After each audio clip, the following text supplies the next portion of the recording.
Broadcasting live. It's America's longest running talk show on computers. It's Computer America, bringing you the biggest names in technology with guest interviews, new products, and your emails. Listen live at computeramerica.com on any device around the world. Email the show at live@computeramerica.com or find us on social media. Be sure to check out our website for contests, giveaways, show notes, live video stream, podcasts, and more. You're listening to Computer America.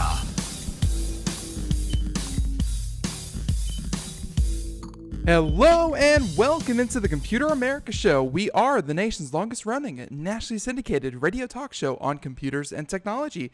Thank you for joining us. I'm your host, Ben Crossman, and I hope all of you are having a great day so far, and we can make it a little bit better. As we join, as today, our guest that is joining us is the one, the only, the AMD. That's right. They make processors, graphics cards, and we are going to be talking to, to a gentleman from AMD about their, about their AMD For You service, and just in general about computers, desktops, laptops, and what you should really be looking for when you consider purchasing a new computer. Because obviously, back to school just kind of happened. I'm sure there are a number of you that are still looking for computers, and in the holidays, they're right around the corner. That's another big buying time. So as we jump into this, actually before we jump into this, a few things to mention, including computeramerica.com. That is where you'll find anything and everything for today's show, be it links to our guest website, be it any articles that we do when we do computer and technology news, anything of that nature. Don't worry, we have you covered at computeramerica.com.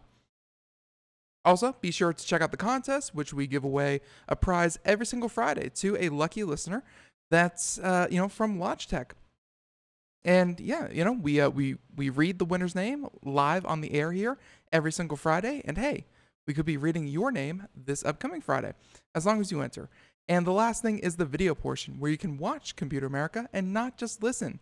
That's right, always fun, and we highly recommend that you check that out. We are, of course, a radio audience, but it's just another way to experience the show. So with all of that said, why don't we jump into our interview, because again, really have been looking forward to this, and there's a lot to talk about in not a lot of time. So joining us today is Raymond Dumbeck, and he is the Global Marketing Director for AMD. And yeah, so Raymond, thank you for joining us on Computer America. Thanks for having me. Our pleasure, our pleasure. So, and this is going to seem weird, but I say this to all my guests. For anyone out there who may not know about AMD, why don't you give us a little bit of a background about AMD and a little bit of background on yourself? How did you, find yourself at AMD?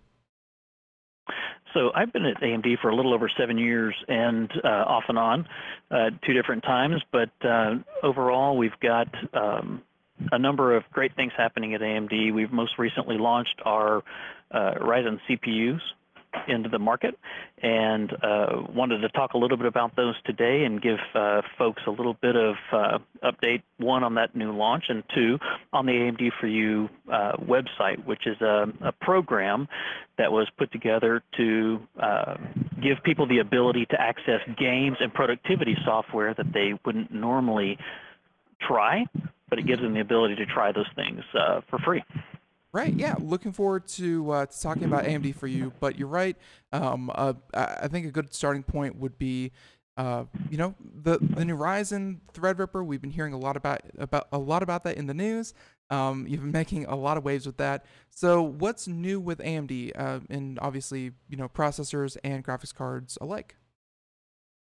Well, here's the great thing. So, if anybody follows AMD, what they've seen is us launch our Ryzen 7, our Ryzen 5, and our Ryzen 3 processors into the market earlier this year. Recently, we also launched our Ryzen Threadripper product, which is 16 cores, 32 threads of pure goodness. Yeah. And at the Go ahead.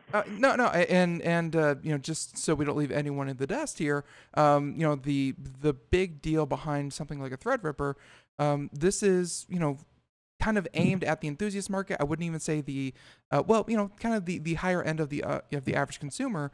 But if you could explain to everyone real quick about Threadripper and why it was such a big deal, and why AMD has decided that more cores is the way to go instead of, just kind of status quo. Exactly. And so Threadripper in and of itself, you have a typical processor that you would see in the market at 4 cores, 4 threads. Well, when we launched our Ryzen-based products, our 7, 5s, and 3s, right, you had the ability to go up to 8 cores, 16 threads. And then we ended up launching Threadripper, which is an enthusiast class processor, or workstation class processor if you're more in the commercial market, right? If you're creating content and doing multiple heavy tasks, heavy lifting, multiple cores, multiple threads, it would take something that was your current machine may be labor in terms of workload, and Threadripper and just the additional cores and threads in and of themselves should make that easier as the software is adapted to take advantage of them. Right, yeah, and that is something that I think a lot of software developers have been waiting for. Is they've been wanting to develop more and more software for multi-threaded CPUs and things like that, but just for the longest time, there hasn't been a lot of innovation beyond 2-core, 4-core, and it kind of hamstrings development of software. So good to see that obviously there's a lot of excitement around Threadripper and around AMD in general. So and by the way, we're going to come back to, I'm sure, processors and computers in general. But another thing that this is the first time I'm kind of hearing about it, but AMD For You, what is this and why is this? So AMD For You is a website that gives you, or a program for consumers, if they buy a qualifying AMD-based PC, that they can go to the amdforyou.com website, verify their eligibility, and they can get access. They can qualify for up to 3 free video games, and access to an Adobe offering as well. So we know that not everybody's a gamer, right? So we make games available because there's a lot of people that play games. But we know not everybody's a gamer, so we also offer productivity try and buys, if you will, from Adobe, Photoshop, and Lightroom, giving people the ability to, if they're photo enthusiasts, give them the ability to try the software free of charge, and then they can either choose to continue to use it and start paying for it, or they can just move on. No, and that's definitely great that you reached out to Adobe, I'm assuming, and you kind of got them into the mix because I have personally have friends who are going back to school for for art and things like that, and you think if you go back for a creative degree, pen, paper, that gets you so far, but so many illustrative classes require you to have Creative Cloud, Photoshop, Illustrator, what have you. I mean, it's a very, very powerful tool. So was that kind of your first choice, was to reach out to Adobe, and Creative Cloud was what makes Creative Cloud and AMD such a good mix in your mind? Well, here's the cool part about what we did. Not only, again, did we offer a series of great games, and we're going to talk about those here in just a moment, but from the Adobe side of the house, when you start looking at the offerings that people have access to, depending on what they qualify for, right, they can either get 3 months of an Adobe photography plan, which is a $30 value, right? If you can go look it up yourself, or if your machine is high enough, you get up to 2 months of Adobe Creative Cloud, which is all of the applications in the Creative Cloud, which is a $100 value. Yeah. Yeah, and so when you start talking about a $30 or $100 value on a machine, when you're talking $500, $600, $700, $800, I mean that's a good value. Right, yeah, and we're going to talk about just kind of where you can get these offerings because here at Computer America we have been encouraging people lately to go out, build their own PCs and things like that, but sometimes you don't want to go through the hassle of making sure your RAM matches your motherboard, matches your power supply, blah blah blah. So we're going to talk about where you can maybe get a pre-built AMD product as well. But so Square Enix, obviously we know of them. They make a lot of great games. Yep. What's what kind of led you to approach Square Enix? Did they have offerings that were, that people just wanted to buy, or why Square Enix? So we definitely support the indie gaming industry and the creativity that is driven out of that industry. And, SEC has been a great partner for us with the AMD For You program in that they offer a series of games over, a period of time that gives people the ability to go and, select the games that they want. So it's basically a library. So it's not as if we were offering only 3 games in this portfolio of games. It's actually a series of 10 different games that will be released over time that people can go choose. So when we talk about the AMD For You program, people have the ability, again, once they go in and verify their eligibility to load up to 3 free games, they can actually go choose the games that they want, even if that game hasn't been released yet. They'll just And once that game is released, they'll get notified via email that that game is available, and they can actually go back and download it. I like that. And hey, especially if you buy a PC for, the school year and you want to hold off on gaming, doesn't mean that you have, 3 new games, burning a hole in your pocket.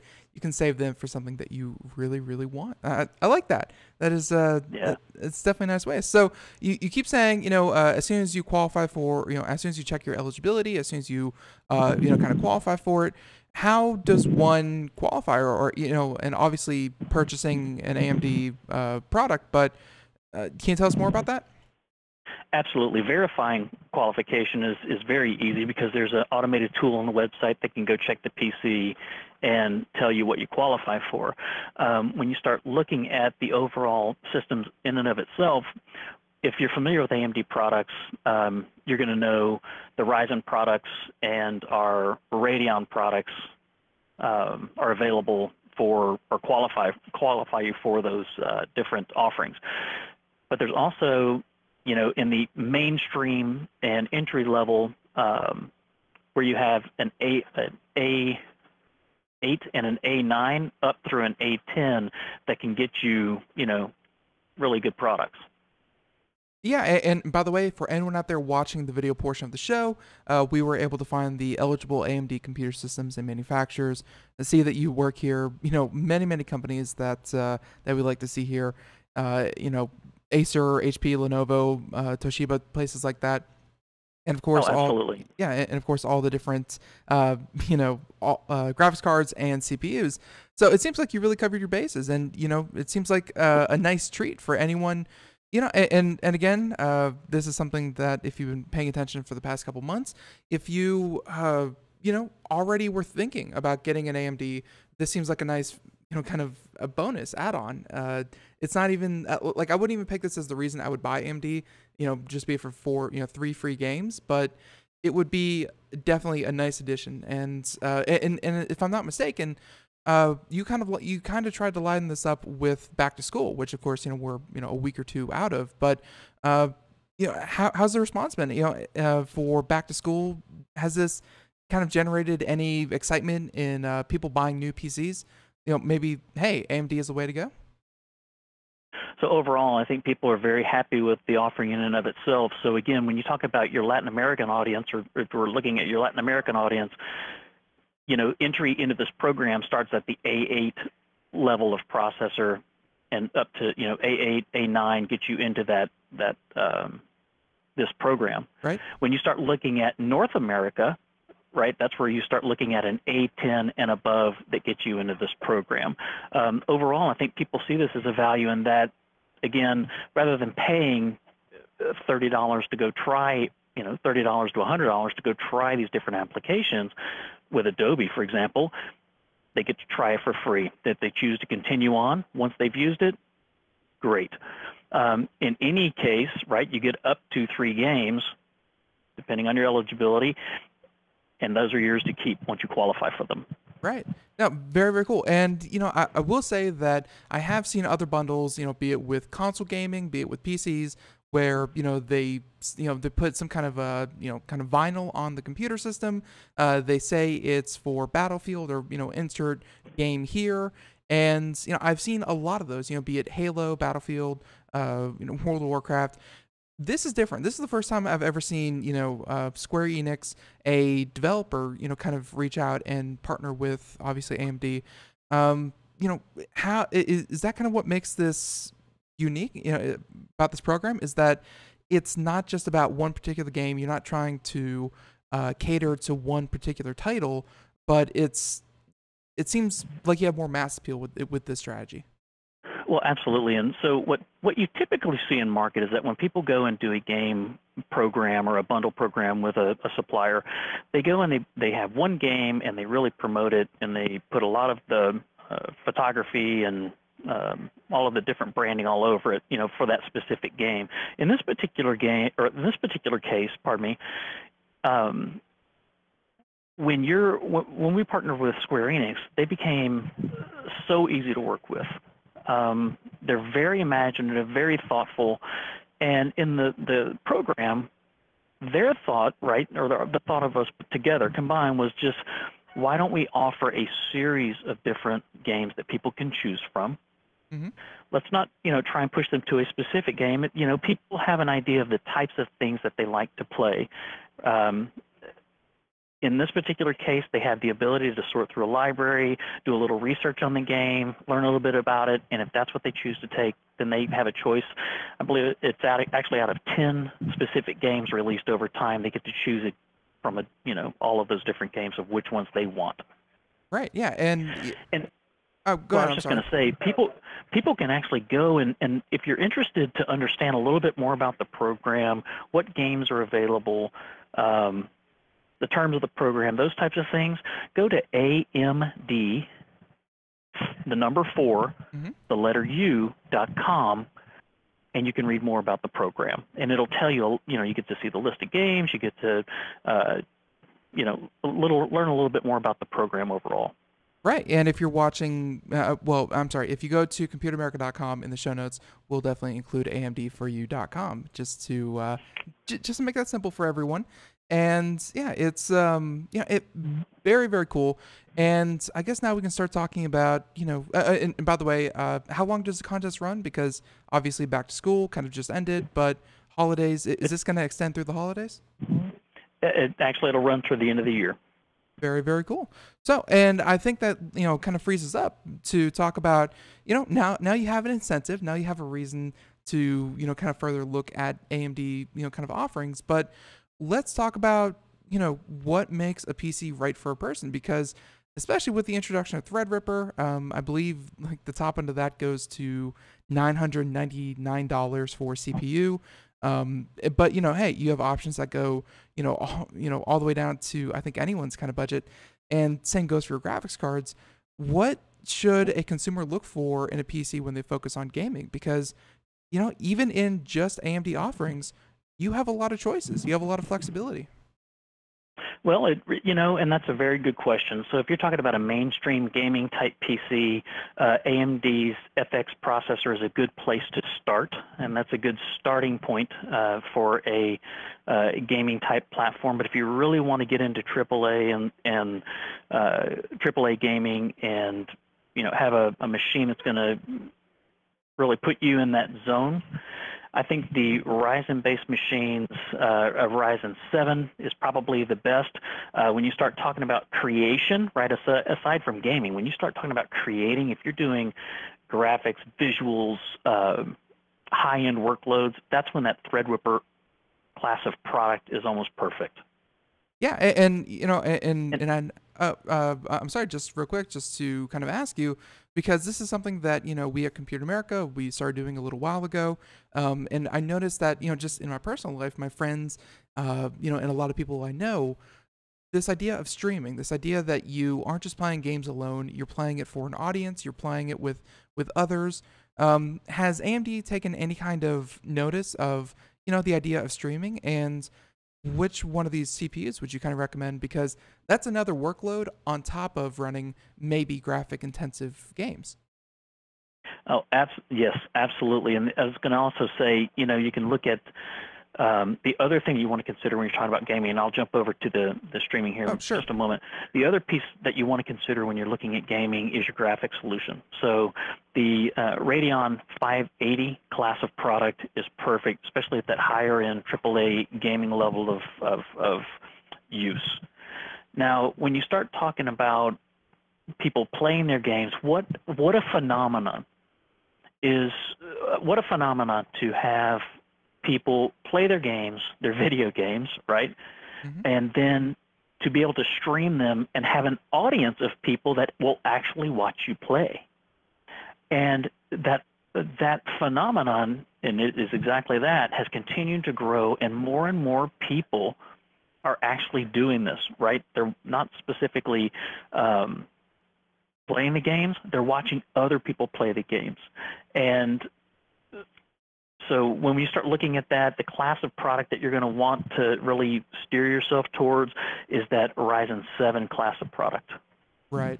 Yeah, and that's where, the idea of multiple cores and, having a CPU with a lot of threads that will, let you do multiple things at once and not, slow down your game, not compromise any one of them. You get to do them all at the same time. So that's certainly something that should definitely be noted of.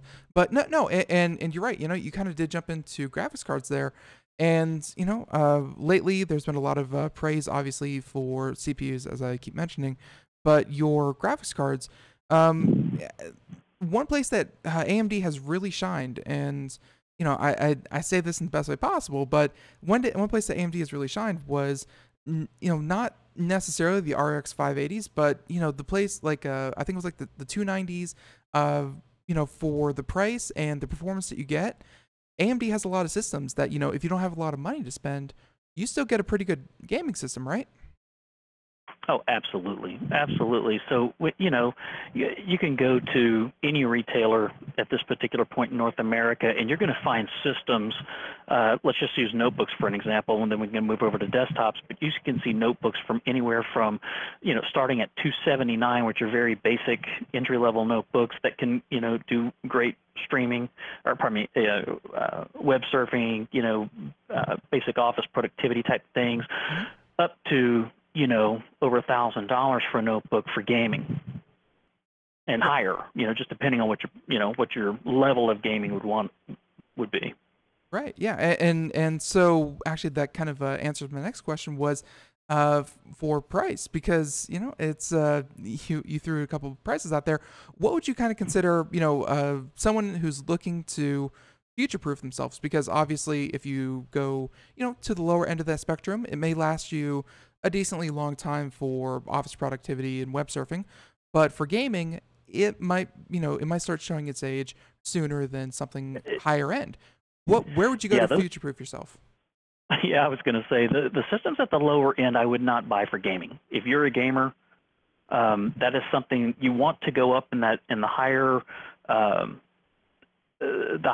products with higher specifications to make sure that you can actually play the games.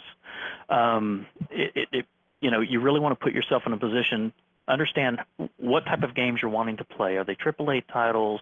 Is it esports? Is it, very basic gaming? You get to choose, but at the end of the day, what you want to do is make sure that you get the right system that's right for your usage.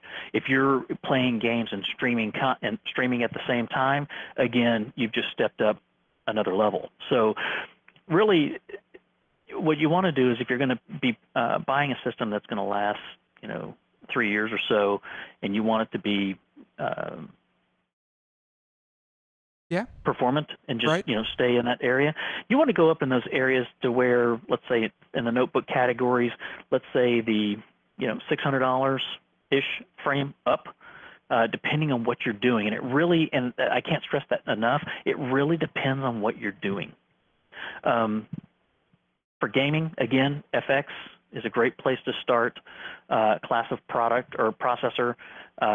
If you're going to be in the higher AAA like titles, Ryzen 5 and 7 are perfect for you, depending on your level, right, and what you're willing to spend. Right. And then, and if you are one of those enthusiasts that can never have enough. And then there's a lot of those folks out there, and we love them because they're so much fun and very creative. Threadripper is your product. Right. Yeah. Now, don't get me wrong. That's on the extreme side of the scale. But I got to tell you, what a fun group of people that go into that class of machine. You know, it's crazy some of the stories that we get, and they're wonderful to read.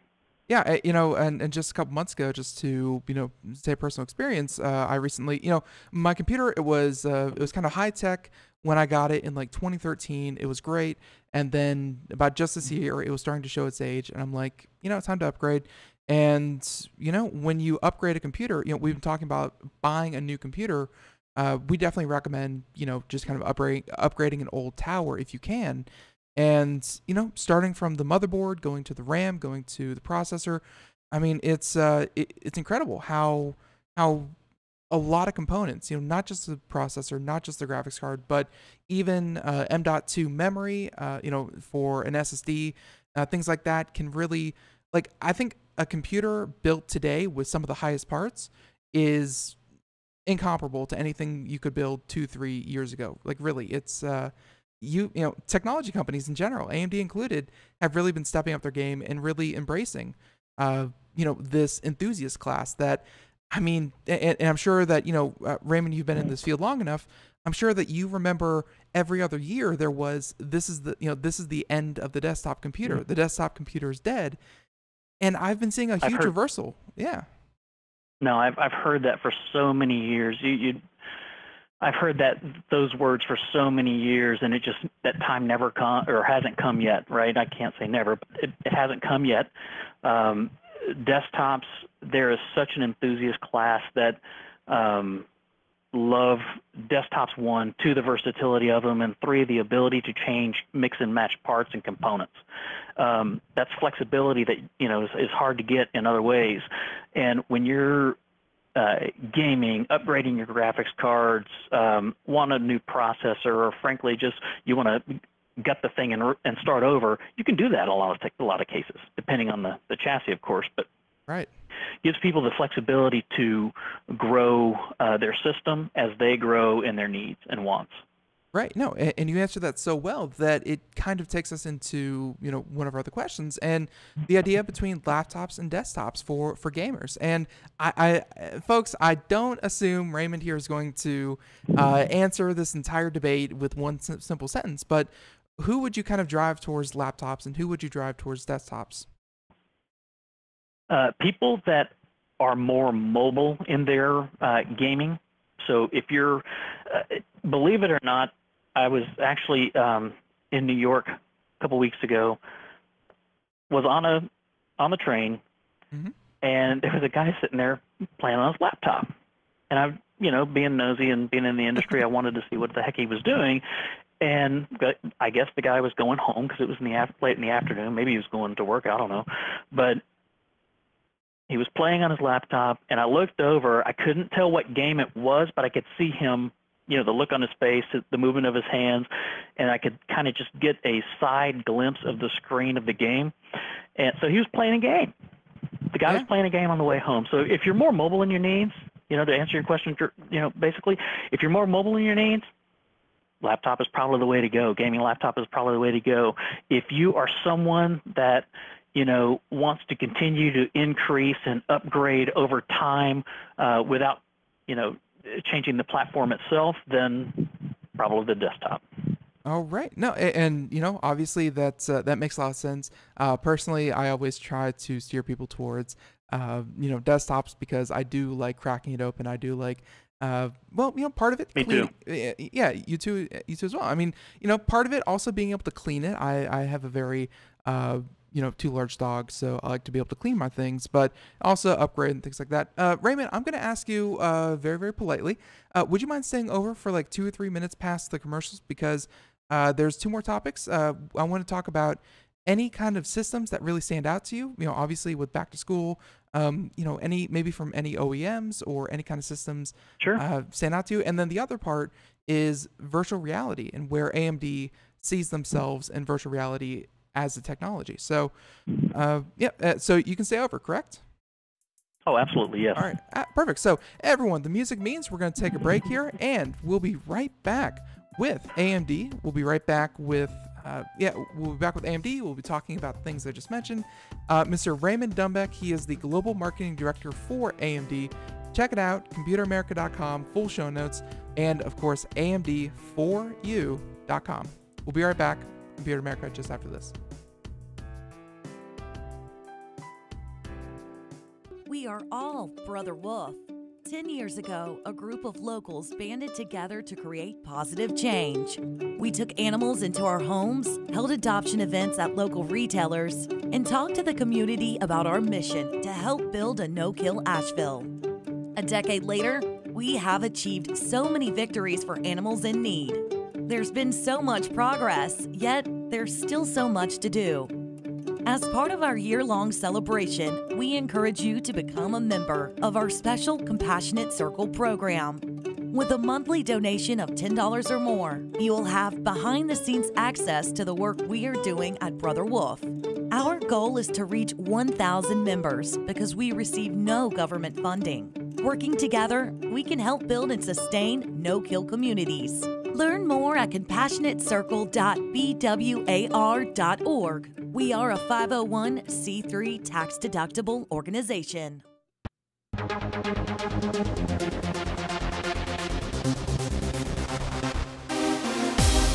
And just like that, we're back, Computer America, 31 minutes past the hour as we continue on here.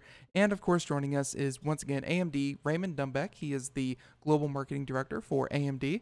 Happy to have him here with us. And I couldn't resist asking him to stay over a little bit. And I lied. There was actually 3 questions I need to ask you, Raymond. But let's start with the obvious one. Any systems that you're excited about? Because I know that and please feel free to correct me, I might have my names wrong, but I think AMD did a really cool promotion with Alienware with their CPUs and their Threadrippers, and they had a really nice looking computer. It was very, very powerful. It was I think exciting for a lot of people. Are there any kind of OEMs or any kind of systems that are standing out to you? Oh, absolutely. There are people that have done OEMs that have done some really remarkable things with, let's use Threadripper as an example. Dell did an outstanding job with their Area 51 product. If you haven't seen that, just the look of that machine itself is compelling. When you see it, you're drawn to look at it and you want to know more about it, and it's pretty impressive. And so that product was absolutely wonderful. If you aren't into the Threadripper class of product and need something that's a little bit more, no pun intended, down to earth, and you go and you look at the Dell gaming laptop, the Inspiron class of gaming product, you can get that at any North America retailer, Best Buy, for example, right. Costco, those types of places. Right, wherever great computing systems are sold, I'm sure. But no, absolutely. I wasn't trying to. Yeah. Right. No, you're absolutely right, and obviously, you can get them off the shelf. That's please go ahead. Yeah, you can also get it. I mean, frankly, you can get the same machine at Dell.com as well. Yeah. You can you can get them off the shelf. That's one thing that AMD I think really does a good job as well. Is a lot of times we kind of ask people to steer clear of computers directly off the shelf because they're made for a mass market. They're not specialized, and we're all about the customization. But hey, it's they do have some very, very nice computers. If you don't want the hassle, you can just snag one and get going. So, but exactly. I was just going to say another example of that is the HP Omen 880. You can get that again at any North America retailer as well as HP.com.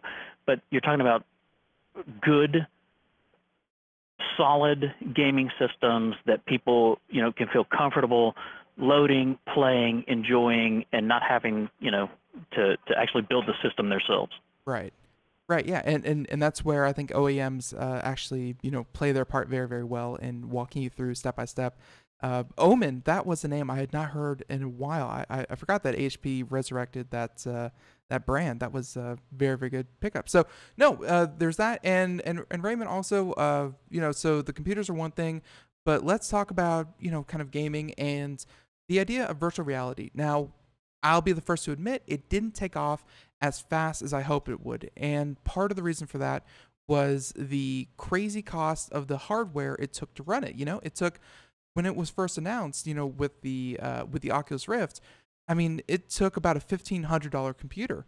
And then I think it was AMD with their graphics cards, their R290X or something like that, that it was the first time that you could get a sub $1,000 computer to actually run virtual reality. It was exciting. So how does AMD kind of view virtual reality, and do you think it still has a place in the gaming market? Oh, sure it does. Sure it does. It will really depend on the user themselves, actually. A lot of people are used to the gaming environment, a traditional gaming environment, but then there's those other folks that really want to push the limit. And when you want to push that limit, I got to tell you, if you're ever exposed to virtual reality and actually see it, it is definitely what's the right word? Experience. A shock to your senses. Yeah, it's a shock to your senses. I mean, for me, the first time I ever experienced it, I'll just give you a brief overview. The first time I ever experienced it, I put on a headset, and somebody had an art program that I was able to literally sit and draw in the air, and then I could walk around what I drew. It was just amazing to me. It was just amazing to me. When you start talking about gaming and virtual reality gaming, oh my goodness, literally running beside the people, the art of the possible, right? Running beside people in the game. It's the art of how realistic you can simulate the world is pretty impressive.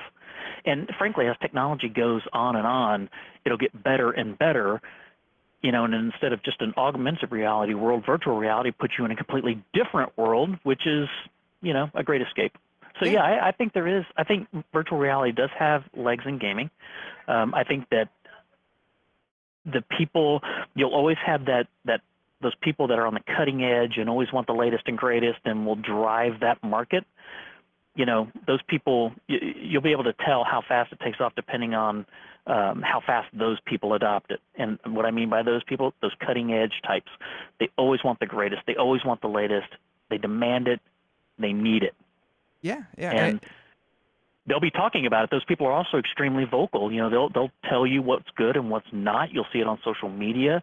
They will make sure that people know if the experience is good or not. For sure. And frankly, they're a good source of information. Yeah, and a good source for information, how so? Well, I mean, they've tried it. Oh, true. They put their money where their mouth is. They bought it. They tried it. They are reviewing it, and they're giving you the ability. And this is another thing that I think that a trend that we're seeing is that people are going on social media, right? People look at reviews when they go to buy a system, right? They want to see reviews. They want to feel comfortable that what they're buying is good, right? So people that aren't familiar with technology will go for reviews. Well, what we're also seeing is that those same people that aren't familiar with technology will start looking at what the people that are familiar with technology are saying about it. Is it something they like? And they look at the systems and the parts and everything that's being reviewed, and they get good insight from those technology enthusiasts as to what is good and what's not. And they're a great source of information. They're highly knowledgeable. They're typically well-written reviews. Mm-hmm. Yeah. Overall, social media has become a great catalyst not only for communication but for education in that regard. In terms of technology. Absolutely. I mean, we see it all the time where actually listeners of the show, they'll actually send in their own reviews, and we love talking to them because it seems like it at this point, being of course, having the background, that's very important, but you can just be an enthusiast. You can just be someone excited about a certain product, and they'll approach us and say, hey, I recently reviewed XYZ, and here are my thoughts. And the technical stuff can be picked up on the back end. the enthusiasm, the excitement, you can't fake that. And I think, people you can't really buy pick that up on either. Yeah. Yeah, you can't buy that either. And the great thing is about the people that these enthusiasts and these technology trendsetters, if you will, they're typically very genuine in what they say. They're very firm in what they believe, and they're very articulate in how they say it. They're going to make sure that you know exactly what they mean, and they're going to give you a good, honest review of what's performing well, things you might like, usage experiences, and they'll also tell you, hey, it's time to wait, or it's time to buy now. It's it's Right. a great source of information, and we're seeing that trend over and over and over with the people that write into us, kind of giving us the, hey, we saw this on your Facebook page, we saw this, blah blah blah, and just giving us the updates of what they're reading and how they're getting their information, and it's evolving. Yeah, no, it certainly is, but hey, we like to see that. So I think the last thing that I'm going to ask you, Raymond, before we let you go here, obviously we were talking about a little bit earlier about computer systems, maybe having these higher end CPUs, these graphics cards, something that a lot of people are maybe not comfortable with or they don't know really much about. And that's, this thing called overclocking. And it's the idea that you can get more, you can get more power out of the same products if you increase the voltage, things like that. Of course, there's a happy medium. There's a happy medium where, you don't completely blow up your system and you just get more power out of it. I see here that AMD has this thing, and let's see if I say this right, AMD Ryzen Master, and it lets you a tool to unlock AMD Ryzen processors. Can you talk about some of the software that comes included with AMD products? So absolutely. So all of the Ryzen processors are capable of being overclocked, and the OEMs have to be able to allow that, one, or two, if you're building your own, the system supplier that you're buying, or the supplier from which you're buying, would need to make sure that that's enabled. But if it is enabled, then every one of these parts, you can actually go in using our Ryzen Master overclocking utility and overclock your system. Some of the great things about these processors that you may or may not know is that the Ryzen processors have this technology called SenseMI. And it's really kind of a series of different technologies that enable that processor to I use this term loosely, but be self-aware, right? There's hundreds of sensors in the different processor itself. It's able to understand its temperature, how hot, if it's running cool, if it's running warm, if it, it can reroute things, and it gives you the ability to make sure that it can watch out for itself, if you will. It's a bit self-aware. Right. Yeah. And funny that you mentioned that. I mean, just kind of poking around AMD neural net prediction. I mean, we've had a number of companies on in the past couple of weeks that actually run those neural nets, and learning about the capabilities that they can do. Very interesting to start seeing it in more and more fields. I like that. Yeah. So it's pretty cool, actually. The neural net prediction, just to make sure that people have a gist of what that is essentially as you're using the system, right? The processor will sit and watch how you're using these specific applications, and it will try and predict, right, based on how you're using the application, what you're going to do next, and it will chart the shortest path through the processor to be able to allow information to go as quick as possible through that processor. And then it combines neural net prediction with a technology called Smart Prefetch, where because it thinks it knows what you're about to do, it's going to go grab the data it thinks you're about to use and put it in cache so it can shoot it through the processor as quickly as possible. So in layman's terms, that's what it does. And it's actually wonderful. We're hitting that stage where technology, again, we've made some great leaps. The whole industry has made some great leaps over the last few years, and I think we're starting to see the fruits of that labor. Yeah, no, it sounds like, obviously I think a lot of people in computers or otherwise, we're creatures of habit. If you start up the computer, you open up your email, you check this, check that. If you play games, you open up your, maybe you start streaming, and it seems like it kind of recognizes your patterns, and hey, it helps you along. So, Raymond, my goodness, I'm sorry for keeping you over, but this was a lot of very good information. No, I've had a lot of fun doing it. This was actually really, really fun. Yeah. Thank you for having me. Thank you for coming. And everyone, one last time, AMD, this is Mr. Raymond Dumbeck. He is the Global Marketing Director for AMD. And Raymond, looking forward to having you back on when you release something new. And obviously, thanks for coming on. Well, I sincerely appreciate it. And again, I just encourage your listeners, if they want to know more about our AMD For You program, please go to AMD, the number 4, the letter U.com, and you can learn more about that program. Right, and it's already in the show notes at computeramerica.com. If you forget it, don't worry, we got you covered. So one last time, Raymond, have a great day. Thank you so much. Have a good one. Thank you. Bye-bye. Bye-bye. All right, and there he goes, everyone. So that was, of course, Mr. Raymond Dumbeck. And hey, AMD, always a pleasure to talk to them and always a pleasure to see what they're up to, because as I'm sure you've picked up on, if you've been paying attention to computer and technology news segments, they're not standing still, and it shows. And that interview, I think, was a good way to kind of show that they're trying to, of course, work on the technology side. The R&D is always exciting to hear about, but so is their marketing side, and hearing about how they may entice you to join the AMD side.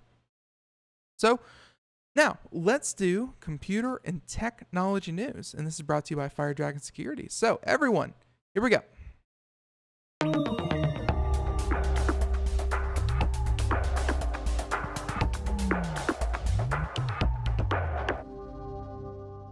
All right, so everyone, why don't we get things kicked off here with, I think, the biggest story of the day, at least as far as I can tell, and this is about CCleaner. Now, CCleaner, they're a product that it's not only so pervasive, it's to the point that it's even on our free software page at Computer America, where we kind of categorize and collect software that is free of charge, that does the service and does it well. And CCleaner was definitely on there because it did exactly that. It was lightweight, it was very good at what it did, and hey, it's no frills about it.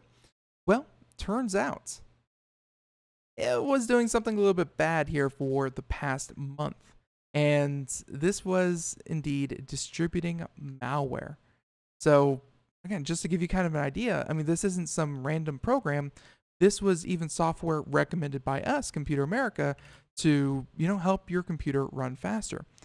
So, and by the way, CCleaner, kind of what it did was, by the name CCleaner, it would clean your C drive, and obviously you could kind of say clean the D drive as well, but it would get rid of cookies, it would get rid of cache sites, it would get rid of empty out your recycling bin. It would clear out, whatever, save passwords or whatever you wanted to.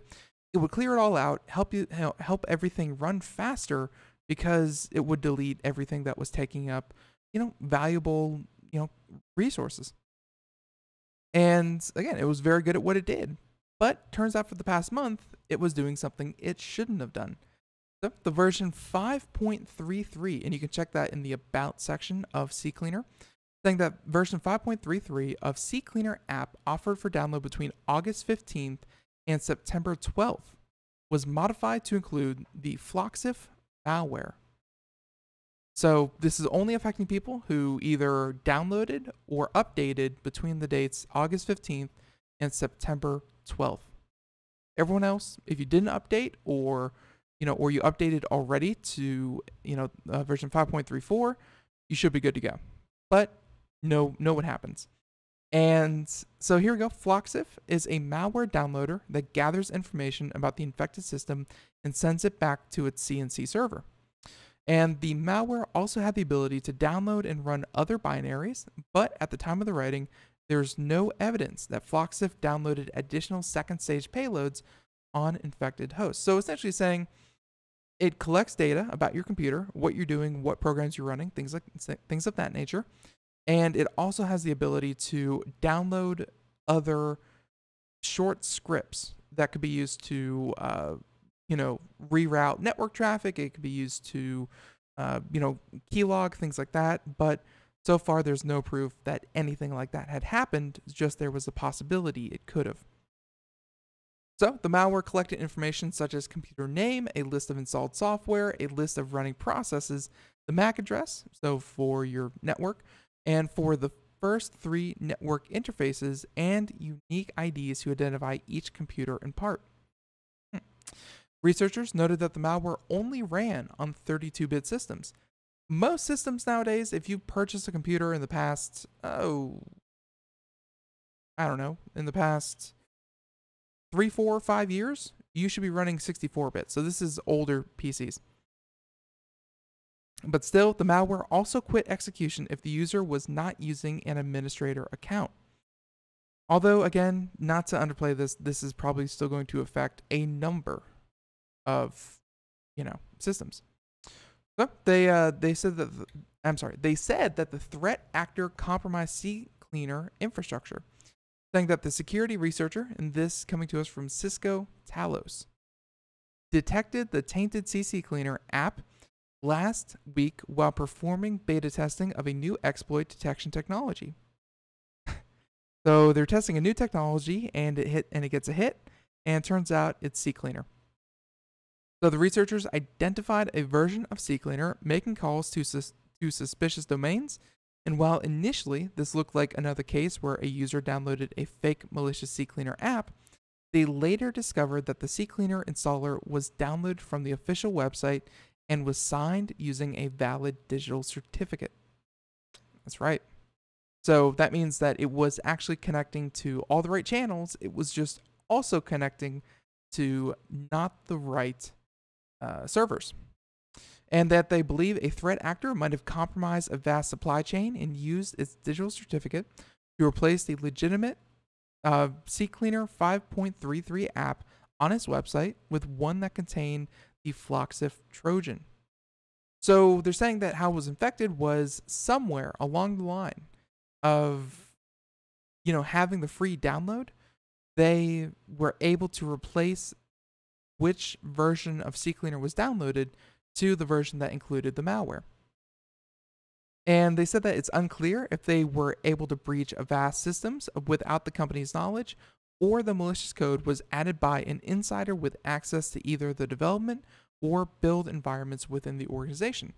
So again, what they're saying there is that they don't know if this is someone from within the company acting maliciously and, hey, they can fix it, or they don't know if someone outside was able to hack into Avast and then was able to alter the program at that point.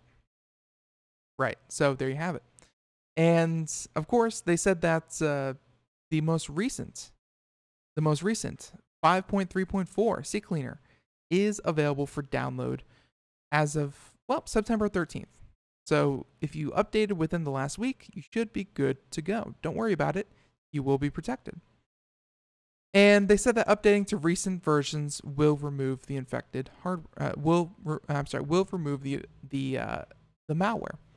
So, and the malware again was simply just redirecting you to servers that were not authorized and were able to collect information about your PC. So don't get me wrong, this is bad. This is, they said that the affected software has been installed on 2.27 million machines from its inception until now. That's right. So, and they said that we believe that these users are safe now, as our investigation indicates we were able to disarm the threat before it was able to do any harm.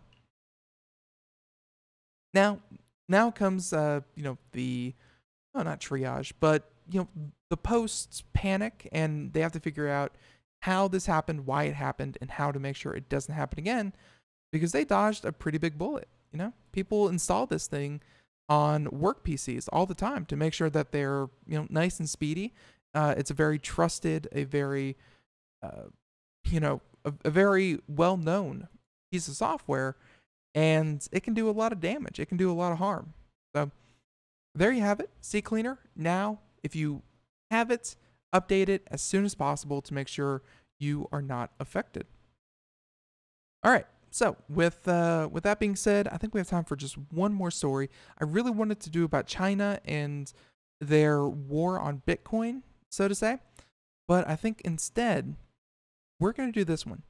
And Apple, I have this I think most consumers have this weird relationship with Apple where on one side they see them as hoity-toity, they see them as, just weird people who are out of touch with the average consumer, but then Apple lately has been doing a lot to protect consumer privacy and, consumer, really, Apple's turning out to be one of the best consumer advocates in the industry.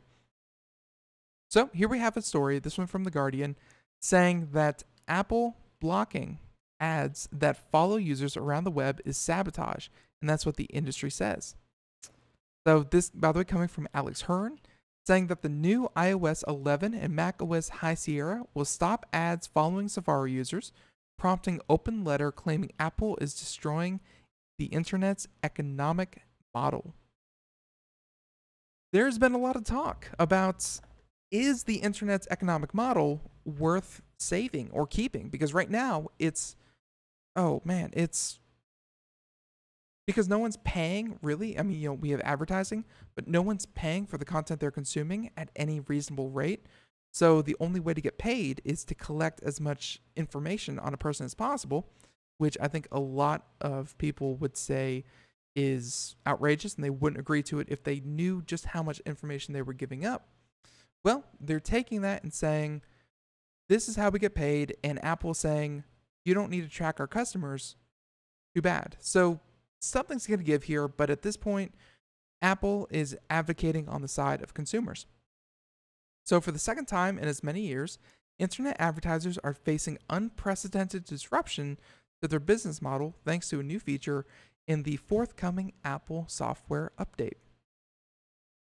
This being iOS 11, the latest version of Apple's operating system for mobile devices, will hit users' phones and tablets tomorrow, Tuesday. Fun fact, I didn't know that. But it will include a new default feature for the Safari web browser dubbed Intelligent Tracking Prevention, which prevents certain websites from tracking users around the net, in effect blocking those annoying ads that follow you everywhere you visit. So, yeah, and those things are called super cookies. They know, they follow you from site to site. They let you know that you were here. And, essentially, let's say you went to Walmart.com and you were looking at, dressers or something. Then a super cookie would kind of tag your browsing session and say that this person was looking at dressers. So all ads from now on should be pieces of home furniture. And yeah, that's how they do it. And this new feature from Apple is going to prevent that. So they're not going to be able to track you from site to site to site. And instead, it's going to be a clean session every time. So they said that the tracking prevention system is also to arrive on Apple computers September 25th. As part of the High Sierra update to macOS, where Safari is used by 14.9% of all internet users. And that coming to us from StatCounter. So, 14.9, it seems like a lot, and it probably is, but, it's not going to change everything because a lot of those, I guarantee you, are mobile users. And, yeah, I don't know. We'll have to see how effective mobile advertising is. But at any rate, we're seeing a huge shift from the traditional model of advertising and ads and, pop-ups and things like that between Google and their acceptable ads program and their whitelisting and their ad blocking. And now with Apple taking aim at the super cookies, yeah, I don't know. It's revenue on, if you make revenue through the internet, through advertising or otherwise, you're going to take a hit. And it's going to change the internet as we know it. So, everyone, the music means we're just about out of time. But if you want to learn more about this or others, hey, check it out, computeramerica.com. Be sure to check out AMD4U.com. That's another great place to get some information. One last time, I want to thank our guest, AMD, for joining us on the program, talking all about their latest products, talking all about their graphics cards, CPUs, and talking about, hey, what they're up to. Great to hear from them. And of course, great to hear from you guys. If you want to reach out to Computer America, feel free, send us an email, live@computeramerica.com, or feel free to hit us up on social media via Twitter, Facebook, what have you. Wherever you find Computer America, hey, you can reach out and talk to us. So until next time, everyone, tune in tomorrow on the show as we have with us, let's see, a company called Mightior. That's right. So, and it should be a lot of fun as we talk to them. Everyone, computeramerica.com. Catch you next time. Have a great one. Bye-bye.